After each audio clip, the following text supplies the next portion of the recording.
Hi friends, welcome to my channel.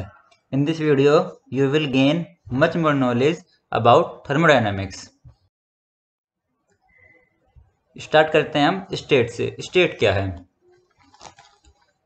State system की conditions को बताती है और कंडीशन सिस्टम की हमको प्रॉपर्टीज से पता पड़ती हैं। यानी कि स्टेट क्या है? स्टेट थर्मोडायनामिक सिस्टम की कंडीशंस को बताती हैं और कंडीशंस हम कैसे पता करेंगे? वो हम उनकी प्रॉपर्टीज से जानेंगे। प्रॉपर्टीज क्या क्या होती हैं? वॉल्यूम, टेम्परेचर, प्रेशर, ये उनकी प्रॉपर्टीज होती हैं। अब ये प्रॉपर्टीज दो प्रकार की होती हैं, इंटेंसिव और एक्सटेंसिव। इंटेंसिव प्रॉपर्टीज क्या होती हैं? ये वो प्रॉपर्टीज होती हैं जो कि मास के इंडिपेंडेंट होती हैं, यानी कि ये स्वतंत्र होती हैं मास के। अब इसके एग्जाम्पल हैं टेम्परेचर, प्रेशर और डेंसिटी। सेकंड होती हैं एक्सटेंसिव प्रॉपर्टी। ये कौन सी प्रॉपर्टीज होती हैं? ये वो प्रॉपर्टीज होती हैं जो कि मास पर डिपेंडेंट होती हैं, उन पर निर्भर होती हैं। इसके एग्जाम्पल हैं टोटल मास, टोटल वॉल्यूम और टोटल मोमेंटम।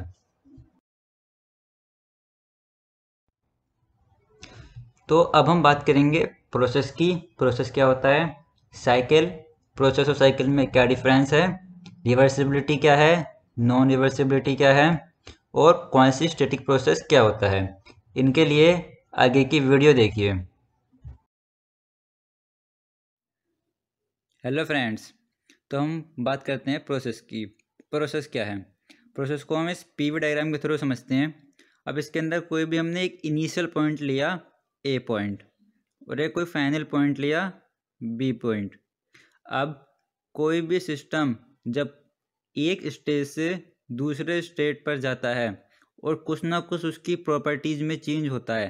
प्रॉपर्टीज जैसे कि टेम्परेचर, प्रेशर और वॉल्यूम, तो वो हमारा प्रोसेस कहलाता है।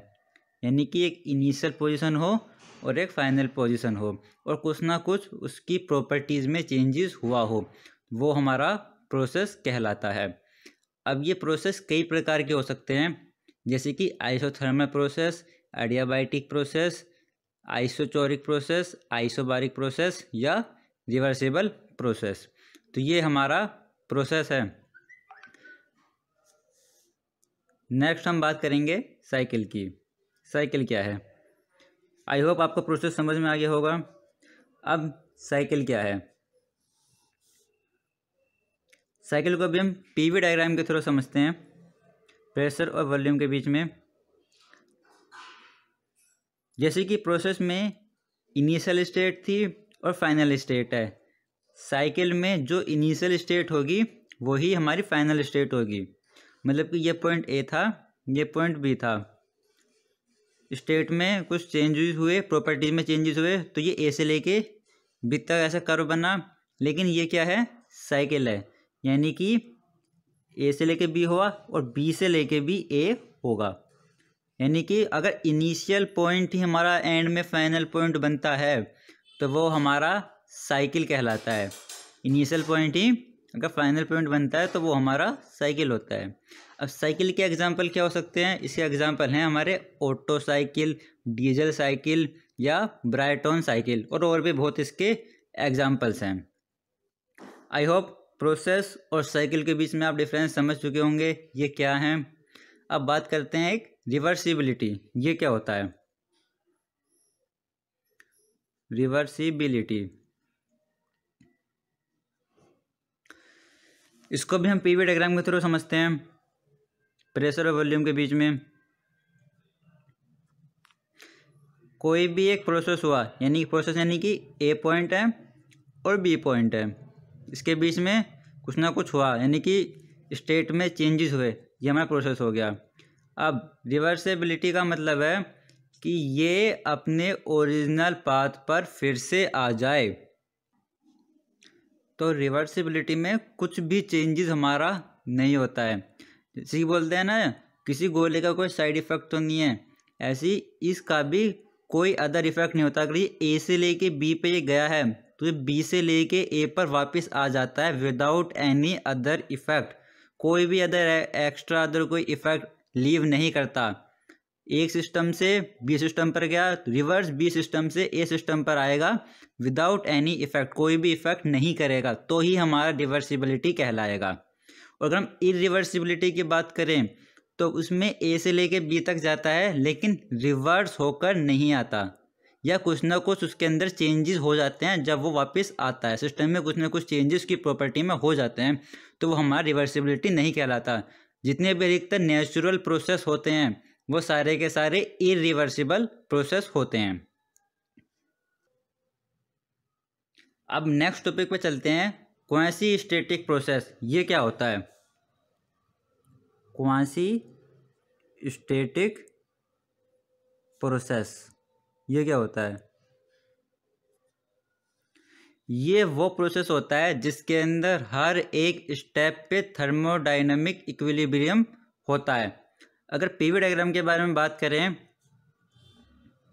अगर पीवी डायग्राम से बात करें, सपोज कोई प्रोसेस हुआ ए से लेके बी तक, तो इसके हर पॉइंट पे सपोज यहाँ से लेके यहाँ तक बढ़े तो यहाँ पर भी ये स्टेबल है, थर्मोडायनामिक इक्विलिब्रियम है। अगर यहाँ से यहाँ बढ़े तो यहाँ पर भी ये थर्मोडायनामिक इक्विलिब्रियम है, या उसके नियर इक्विलिब्रियम है, पूरा नहीं है लेकिन है, नियर अबाउट है, अप्रोक्स है, तो वह प्रोसेस हमारा क्वासी स्टैटिक प्रोसेस होता है। इसका एक अच्छा सा एग्जांपल लेते हैं। कोई एक आदमी लैडर पे से, सीढ़ी पे से नीचे उतर रहा है, तो कैसे उतरेगा? स्टेप बाय स्टेप उतरेगा। पहले एक स्टेप पे उतरेगा, देन उसे सेकंड वाले पे रुकेगा, फिर थर्ड स्टेप पे आएगा, रुकेगा, देन फोर्थ पे आएगा, देन एट लास्ट नीचे ग्राउंड पे आ जाएगा।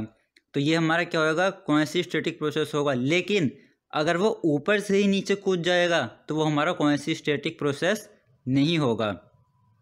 और इसका एग्जांपल आप पिस्टन का भी ले सकते हैं। पिस्टन में जैसे जैसे कंप्रेशन का ले सकते हैं या एक्सपेंशन का ले सकते हैं। जब वो एक्सपेंड होती है गैस की वजह से तो वो आराम आराम से होती है, एक तरह से वो उसका हर स्टेप इक्विलिब्रियम में होता है, तो वो हमारा क्वासी स्टैटिक प्रोसेस होता है।